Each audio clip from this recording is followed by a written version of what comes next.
Mais que s'est-il passé à Naters, Brigue et Viège? Une semaine après le second tour des élections valaisannes, le doute subsiste sur la régularité du scrutin.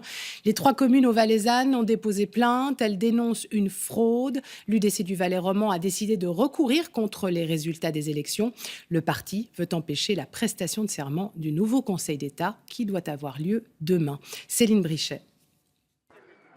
Et si cette image n'était pas encore celle du futur gouvernement valaisan?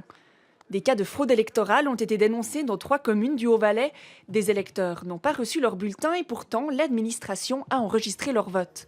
Plus de 70 cas supposés ont été signalés, 50 à Brigue, 20 à Naters et un nombre inconnu à Viège.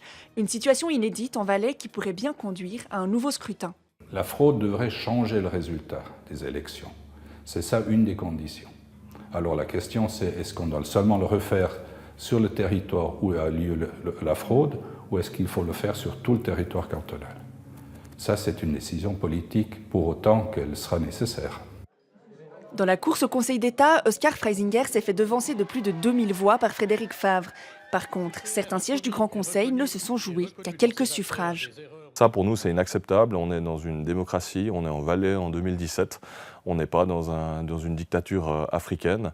Le résultat des élections doit être indiscutable. 2 procédures ont été lancées. Les communes concernées ont déposé une plainte pénale. Une enquête est ouverte pour déterminer l'identité des auteurs et l'ampleur de la fraude supposée. De son côté, l'UDC a fait recours contre le résultat des élections. Ces fraudes ont été systématiques, dans une ampleur qui, semble-t-il, n'a jamais été vue jusqu'alors.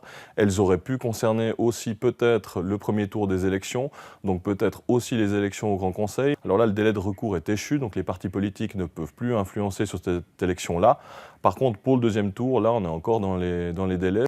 Reste une possibilité de voir changer le visage du Grand Conseil, que le législatif lui-même, suivant le résultat de l'enquête pénale, décide d'invalider le scrutin. Mais pour l'heure, on n'en est pas là. Première étape pour le Parlement, décider demain d'assermenter ou pas le nouveau Conseil d'État.